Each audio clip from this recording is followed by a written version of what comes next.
What's happening, Insta? I'm on another walk. This is actually my second walk of the day, to be honest with you. I'm on a nature trail through my local park. This one's a bit closer than the other one.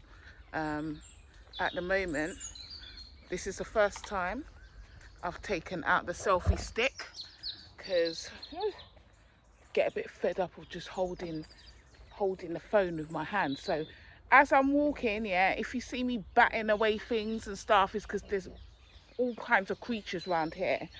And also I've got to be careful not to trip and bust my head while I'm walking and talking. So today started off where I had a discussion with a friend online today, and then I had a walk with my daughter. She wants to change her lifestyle, healthy eating habits and stuff like that, and healthy lifestyle choices. So every weekend, weather permitting, she wants to do a walk with me. She's not quite up to my level yet because, you know, obviously I can walk for like 4 or 5 hours non-stop, but she's like at the 2-3 hours stage, which is fine, you know. But for me now, that's not enough, so it's my rest day today, and luckily I have managed to stay out of the gym. I'm not training anyone, I'm not doing anything like that today. This is just a rest and relaxation day. So let me just straighten that, sorry. You know, today, as I said, I was talking to my friend online, and I was telling her about how I am as a person. I think I should share it with you because, you know, I said to you, I'm going to walk and I'm going to talk and you're going to get to know me more. So basically, the sort of thing that went through my mind to talk about today was the type of people that I deem to be in this world, yeah? I feel like there's 3 types of people. If you've ever watched that movie American Sniper with Bradley Cooper, you'll understand what I'm talking about. It's a brilliant movie. If you haven't seen it, you need to go see it, right? So in that movie, he talks about the 3 types of people: the wolves, the sheep, and the dogs. So in my mind, I agree with him, but I don't call the sheep the sheep. I call them the lambs, yeah. But I'll explain it to you a bit more, right? So for me, the sheep are people that are pure of heart, and they basically have an innocence about them, right? They just want to live their life. They make humanity a better place, you know. Generally, with the sheep around, they make life a better place. They're not into war, you know. They're humble, they're meek. They're the sort of people that, you know, when the Bible says the meek will inherit the earth, I think they're talking about the lambs, yeah, the sheep, the lambs. But the only thing about the lambs is they're not prepared for the wolves, yeah, the wolves of this world. Let's talk about the wolves now. The wolves are like predators, yeah? They are predators, and they gain power, yeah, and pleasure, power and pleasure, the two, yeah, by seeking to oppress others and take away their power, yeah. They see the lambs as weak, yeah, to be picked off, to be dominated, to be controlled, yeah. I don't think the more I live my life and the more I learn, yeah, the wolves, it's just their nature. They're not doing it out of spite. It's just how they are. They don't have the ability to feel bad about it or to feel remorse. It is just their nature. It is who they are, yeah, and they can't change that. But in being who they are, they will happily destroy the sheep. And the sheep, the lambs, they don't have they're not prepared to deal with this kind of force, if you want to call it that, evil force. They can't deal with it. Then you got people like the dogs, yeah. And I liken myself to a dog, to be honest with you, in the sense of I have the traits of a wolf, yeah, but the difference between me and a wolf is that, let me move this round, is that I have empathy, I have compassion, and I don't seek to dominate people through pleasure or for power, yeah. I don't do that, but I recognize that I do have some of those traits, yeah, but I'm not motivated by that at all, yeah. So in my mind, I don't know if I'm coming across right, yeah, basically, as a wolf, as a dog, I'm prepared for the wolf. I feel like when the wolf comes to my door, yeah, to trouble me, I can deal with the wolf, because the dog has a sort of aggression that, and a fury that can deal with the wolf, that is prepared for the wolf. So, you know, in my mind, when I see these things and people, I kind of compartmentalize them into 3 types of people. You know, the lambs, I envy them for their innocence, yeah, because I will tell you one day at some point, because obviously you're going to get to know me a lot more, why I am the way I am, why I am just a fighter, like why I have what is rage, fury, wrath, vengeance, which I don't put out against anyone, but if I feel like someone's deserving of it, hell yeah, they're gonna get it, yeah.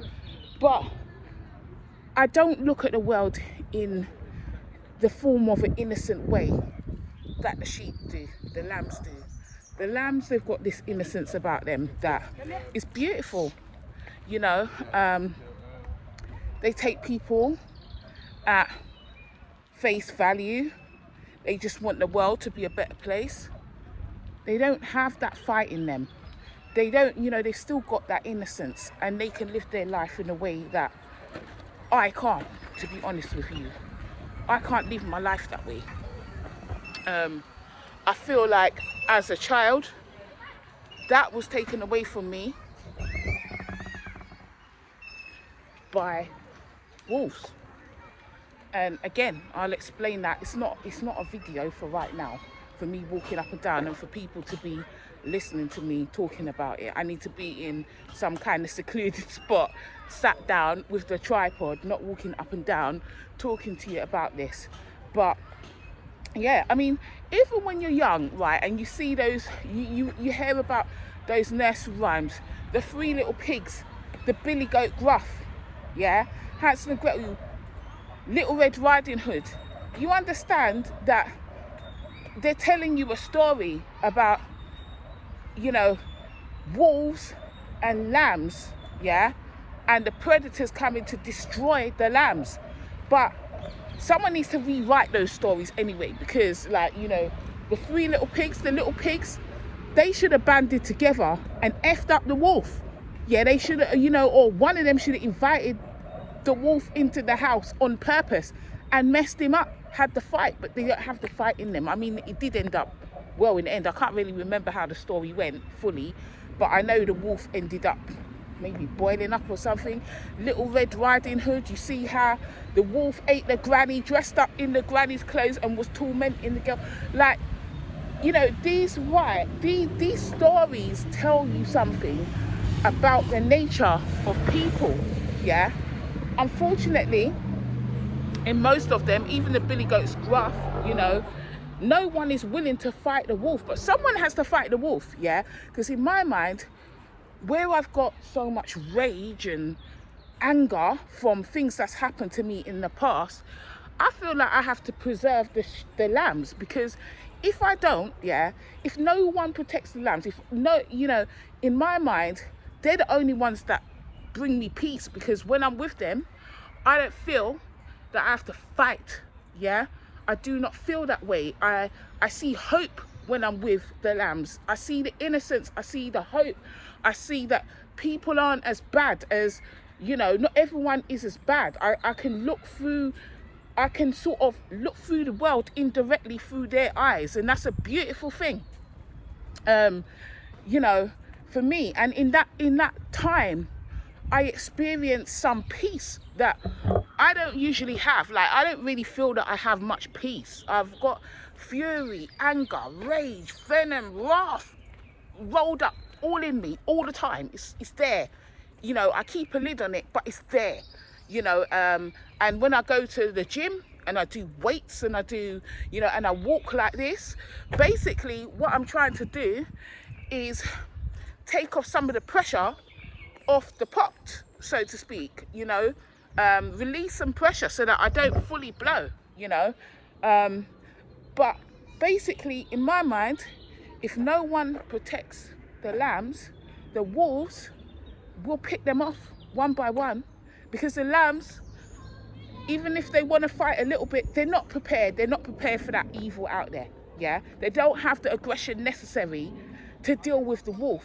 So when the wolves want to pick off the lambs, they're destroying the peace.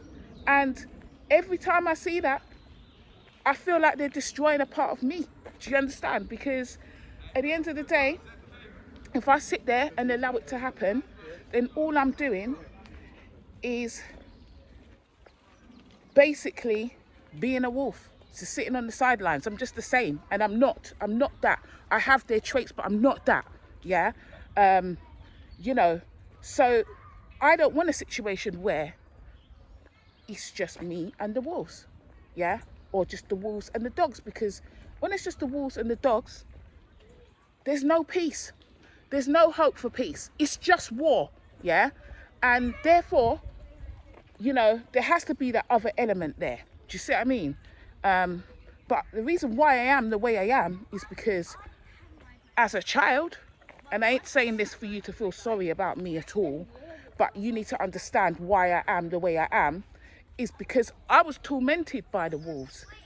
I was tormented in ways by the wolves that led me to become who I am today. That as an adult, as a person, that as soon as I was able to take my power, yeah, the power came with rage and fury and all sorts, you know, but also because of being tormented by these wolves, I am able to, the reason why I say I'm similar to them is because I'm able to emotionally detach.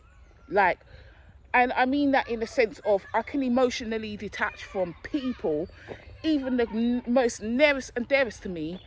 The anger, the fury can make me emotionally detach from someone. It's not always a violent thing. Sometimes it's just, I can emotionally detach and I can be cold and I can be heartless, and it doesn't matter who it is, you know.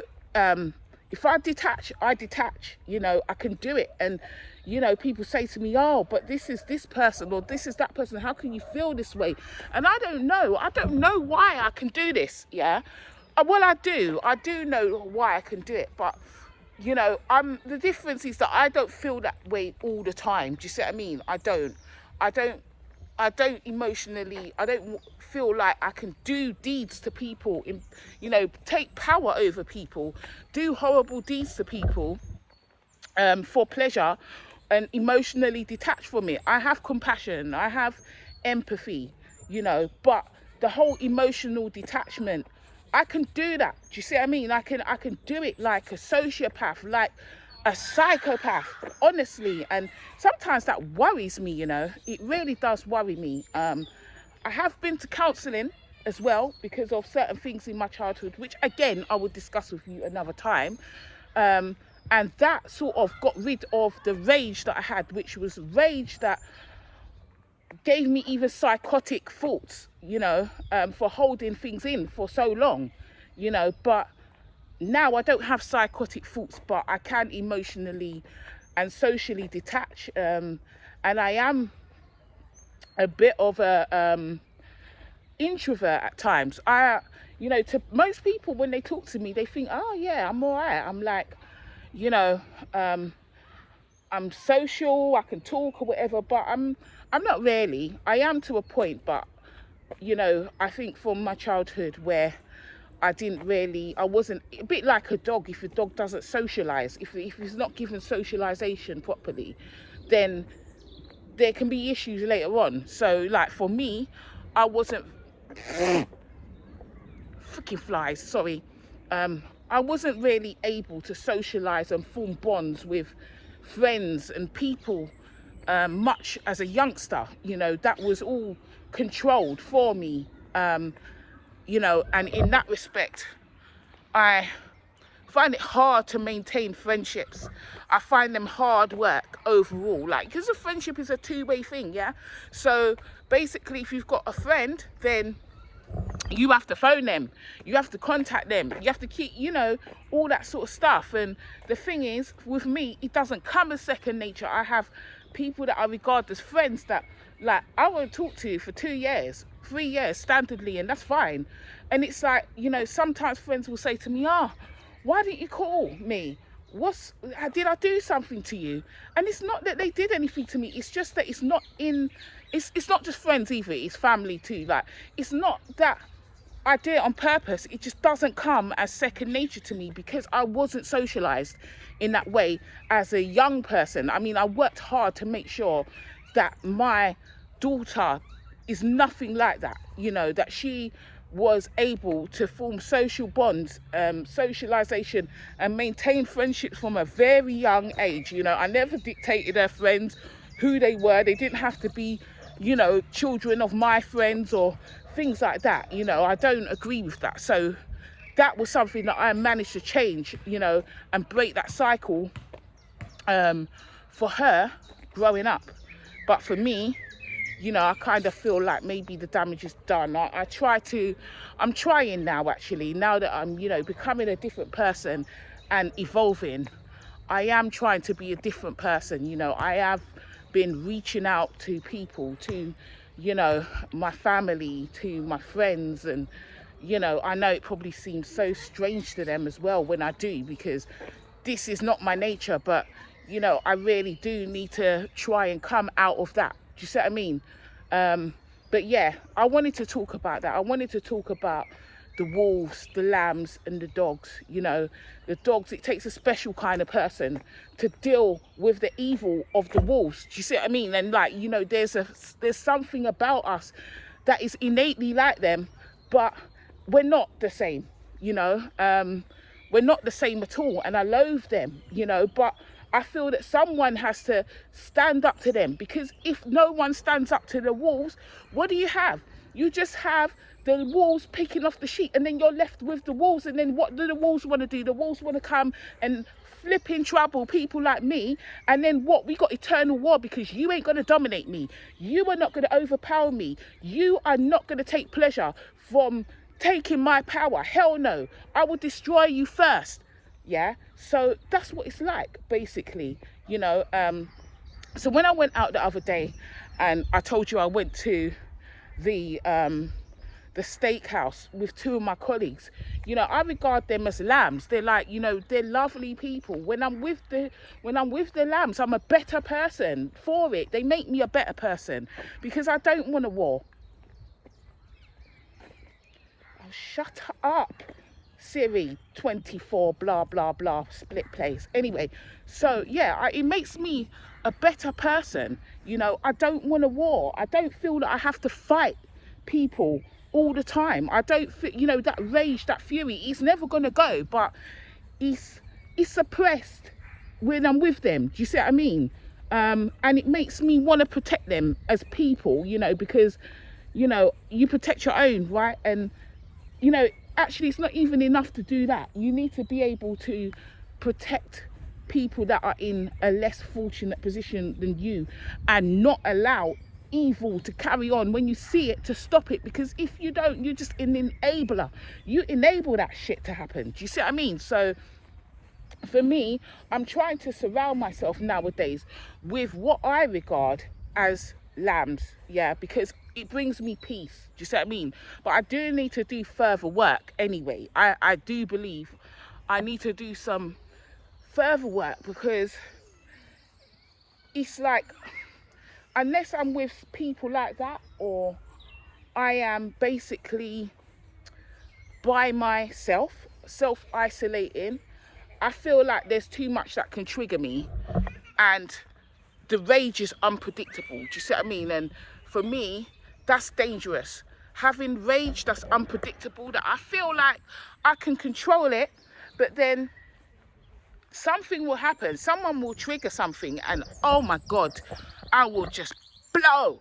Yeah. So, you know, talking to my friend today, I feel like I need to go and revisit some sort of, you know, past, you know, demons to sort of work it out. And, you know, I know it's going to hurt to do that, but I definitely do need to do that, you know, definitely. So anyway, I might revisit this subject again at some point, but I just want you to understand why you'll see me be the way that I am sometimes. Like, you'll see my attitude and you'll think, oh, why is she so angry? Or why does she have this attitude? Why is she a fighter? Well, that's why. Now you know that's why. Yeah.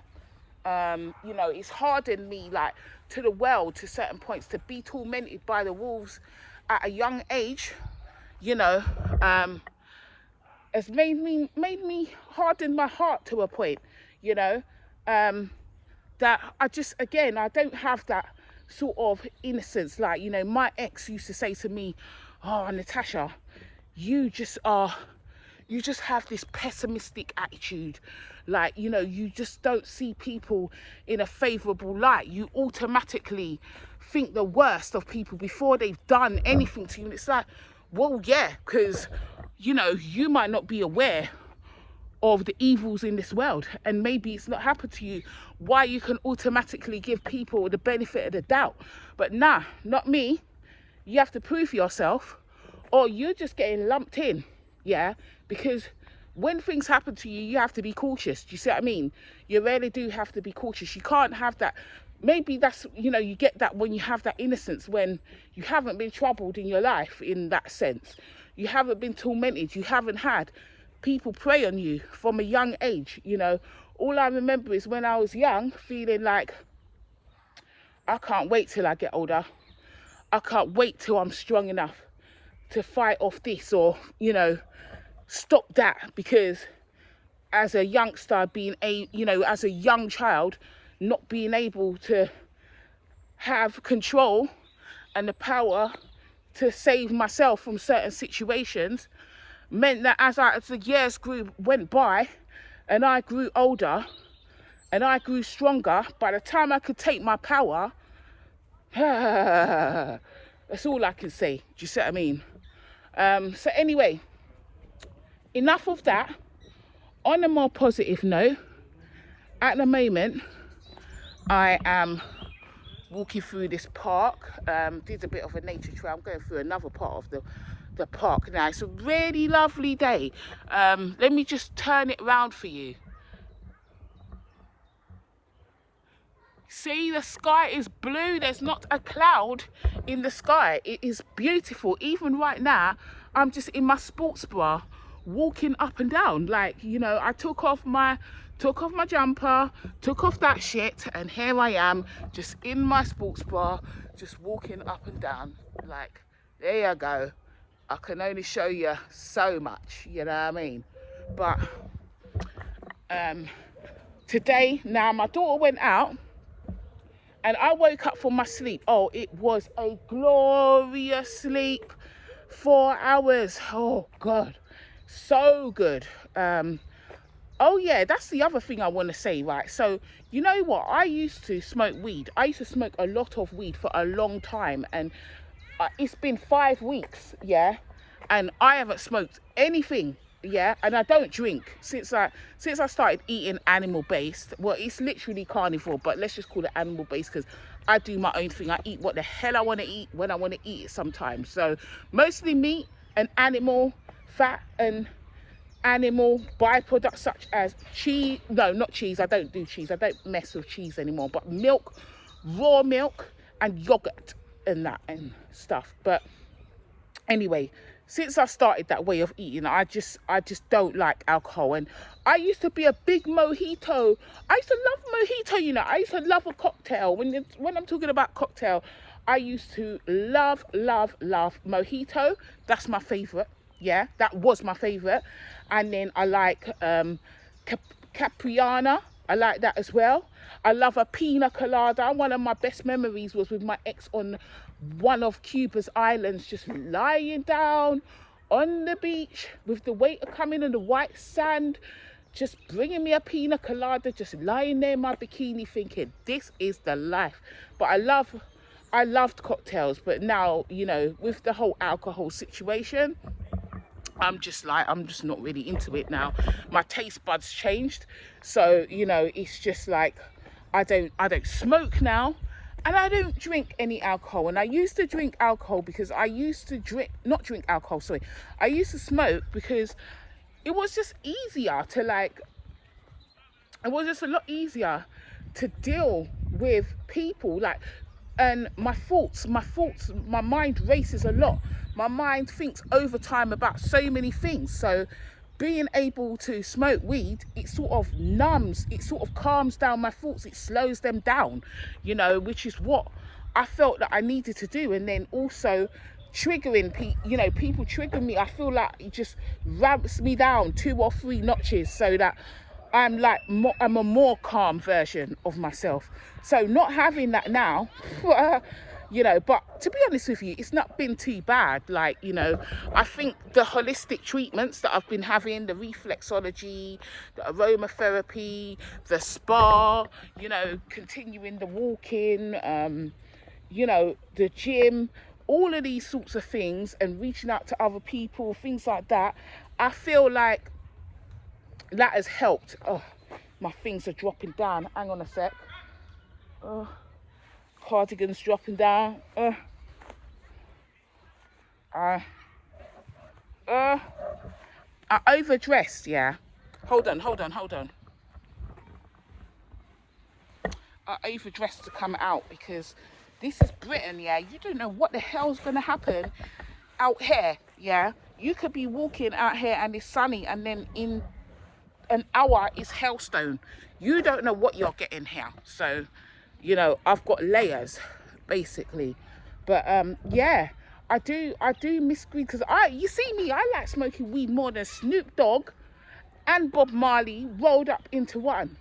And I just kind of felt like, oh, do you know what, it's counterproductive to what I'm doing as a person, with changing my life around, you know, becoming more healthy, you know, into health and fitness more, you know, changing my body composition, all of that. It just seems counterintuitive to then be blowing smoke down my lungs and doing all of that. And, you know, I need to be comfortable with my thoughts. I need to stop trying to numb my thoughts, stop trying to, you know, keep myself calm, and killing myself in the process of trying not to kill others, which is basically what it was. You know, I'm smoking weed to stop myself from boxing down everyone that gets on my nerves. And it's like, no, you know what, I'm gonna have to try something else. The biggest risk is that I didn't have no crutch, no substitute. So, you know, there was a big risk of me just boxing down people that just annoyed me. But luckily, fortunately,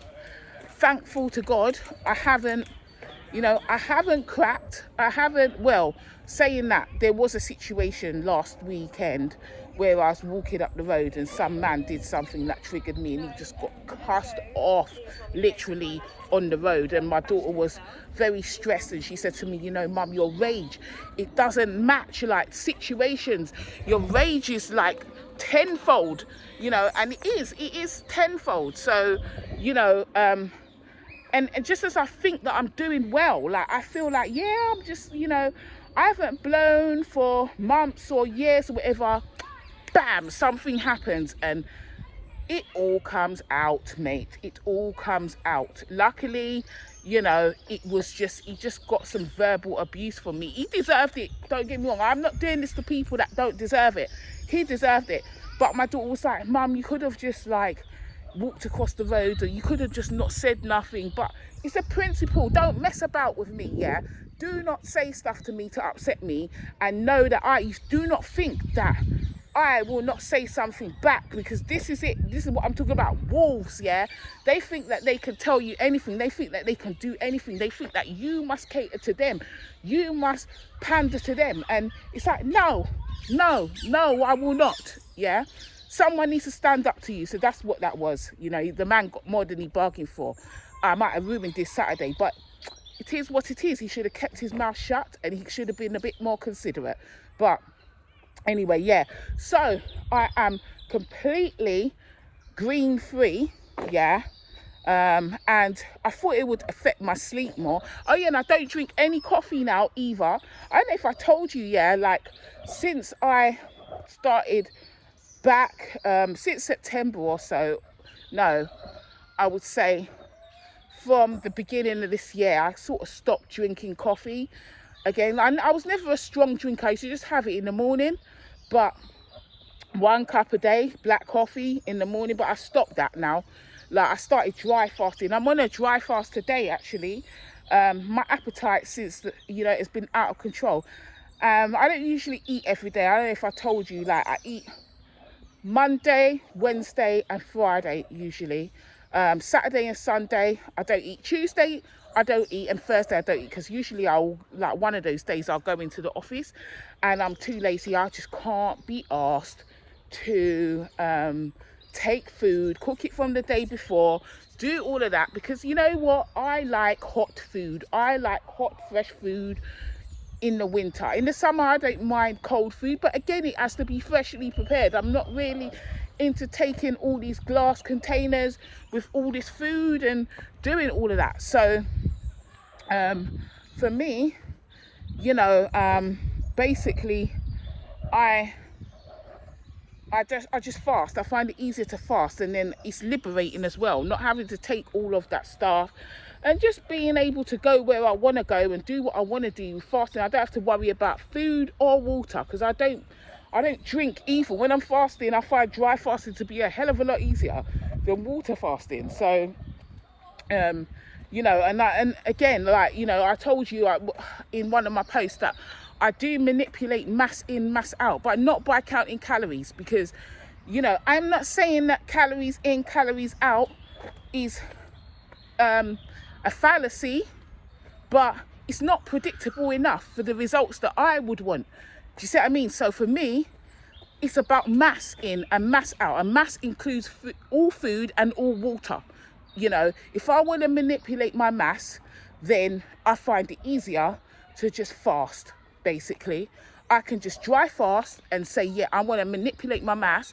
But you know, it's not just about fasting. Obviously, you have to eat right as well. You can't just, it's not enough to say, yeah, I'm just gonna fast, I'm just gonna fast and lose weight. No, it's about eating right, eating the right nutrients, and preparing yourself for that fast. You see what I mean? And I train as well to let my body know, you ain't getting rid of that.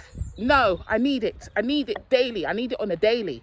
So you know, I stopped drinking the coffee, because it was quite easy actually to stop drinking coffee as well by dry fasting, because the rules are simple: nil by mouth, you know.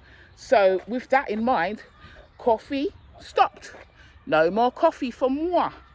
You know, but yeah, it's amazing how much time you have as well. Like, you know, not having to cook, buy food, cook, prep food, you know, wash up, eat, clean, none of that. I don't have to do none of that. So I do actually look forward to it. But when I'm at work Tuesday or Thursday, it's liberating not to have to take all the food and everything. And then on Saturday and Sunday, like now, I like fasting because it's just a complete break. You know, when I eat to the point where I just don't want to see any more food anymore. Like, by the time I've done, I usually eat 2 meals in a day. And I was tracking. I haven't tracked for about a month now. I've been kind of more lax, but usually I track. But I decided, you know what, it's nice to have the data, but it's not reliable anyway, because, you know, I'm telling you, this whole calories in, calories out, you know, I have drank water before, yeah, and I have been 2 pounds heavier just from drinking water, from coming off of a dry fast. I didn't even eat no food, just drank water. So for me, the whole calories in, calories out, even though I'm not saying that it's irrelevant, when it comes to the weight, yeah, or if you want to look at your weight and that and composition, I don't necessarily think that it's a good thing. It's not the best way to work it out at all. You know, if you want to work out your weight, you want to work out your composition, weigh your food. Just weigh your food. You don't have to work out how much calories in it. Eat the same food, weigh up the food, look in the mirror, yeah. If you want, you could take some measurements and weigh yourself, yeah, and then take a shit, yeah. The next day, and basically over the week, if you see that your weight's going up, then you weigh your food and you eat less, because you should know, like, from when you've weighed your food, how much weight you've put in, and you know how much water as well that you've taken in, you know, and then how much you pissed out and shit out by your weight, basically. You know, that's how you can work it out. And then you know, right, okay, if you're weighing more than you want to weigh and your body composition isn't that way, then you just eat less in weight, you know, and you eat maybe some more protein, and you know, change up a bit of the composition, see how that works for you.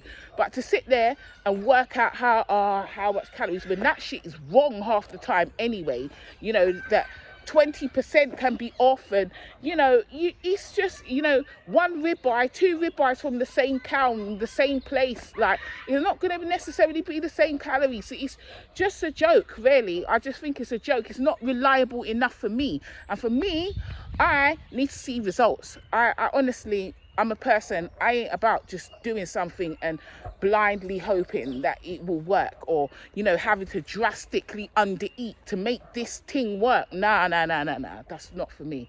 But yeah, so Saturday and Sunday, I just like a break from eating. I find that it's nice. I like having an empty stomach. I like that feeling of, you know, not having food in my stomach, but not feeling really hungry, you know. Earlier on today, I went to Lidl with my daughter, and they had some T-bone steaks, so you know I had to pick loads of them up, which was good. They're not cheap, £10 a pop. I must have picked up about 5, plus a bunch of ribeyes and all of that as well. I'm not stush, you know. I do eat stuff from Lidl. It's not just always grass-fed from the farmer, but I don't make people feel bad about choosing to eat grass-fed, like some do. Yeah, like, oh no, you know, this, that and the other. Look, you eat what you can afford, you eat to your budget, but don't flip and make the rest of us feel bad because we want to eat grass-fed, yeah, regardless of whether you can afford it or not. I'm not being funny, but that is not my problem. Like, I know it sounds horrible, but I'm not saying it like I don't care. No, I do care, yeah, that everyone should be able to afford it, but don't make me feel bad because you can't. Do you see what I mean? And yeah, you're gonna hate me for that? It's fine. But yeah, I like just, you know, being able to be free. It's liberating to know I can spend a whole weekend and not have to think, oh, I need to eat some food now, or, you know, whatnot. But it was a bit tempting today when I came back from the supermarket, because obviously I was at home, I was putting the stuff in my freezer, and I was thinking, you know what, this is your last opportunity. And then my stomach started growling a bit, like, yeah, we could eat something. But, you know, just because my stomach growls, I still got enough body fat on me, yeah. I still got, like, you know, you see, I've still got enough to be okay. You know, I'm not anorexic or anything. My body's still got enough body fat on it. So anyway, this week I'm planning to fast this weekend. I might push it into next week and see. I mean, the longest I've ever done is a 10-day fast, a 10-day dry fast. Like, that was the longest dry fast I've ever done, and that was a hard dry fast. Today's a dry fast, hard dry fast. I'm gonna see if I can push that into all of next week, because I'm on annual leave. Next week I'm on holiday, so if I can, it would be nice to be able to do that. I'm not, you know, I always listen to my body. At the same time, I don't push it beyond, you know, its capabilities. So you know, we'll see. We'll see if that's possible for me.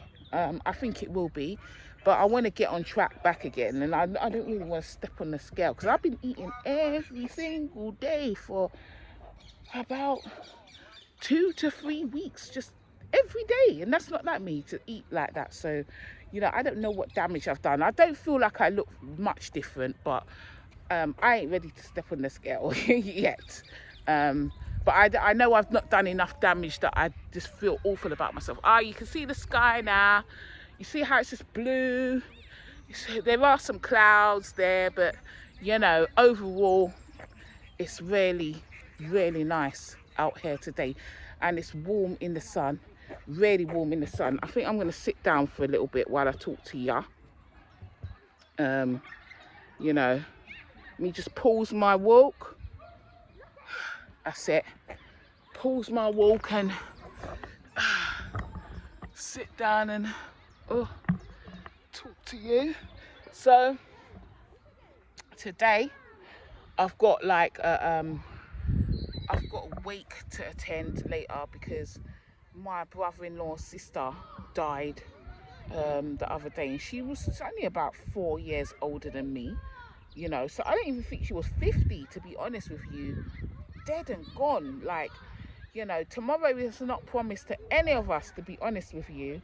But it's going to be a bit, you know, it's been nice to see people and that, and, you know, gather and congregate and talk about her life and things like that. But at the same time, it's still all a bit morbid, you know what I mean? Like, you know, all this death and stuff. You know, and April has been an iffy month because April the 19th was 10-year anniversary of my mum dying, and then April the 20th was my dad's birthday, and it's the first birthday that his birthday that I've not been able to speak to him because he died last June. And now this whole situation, do you know what I mean? So it's like, oh, April's not been the best month really, but you know, I've got a lot to be grateful for. I ain't 6 feet under. I'm above ground, you know, so I've got to appreciate that. And to do things to change my life, to move it around. You know, as I said, I want to change my job and stuff like that and move on. And, you know, there's other things in the pipeline that I'll talk to you about in another video and stuff. It's just so beautiful. Just get that vitamin D in. Just get it in. Get in that sun. You know, this is Britain. Not much sun here overall, but you know, it's days like this that it makes you feel good. I mean, the people are out there playing in the park. I'll turn this around for you so that you can see.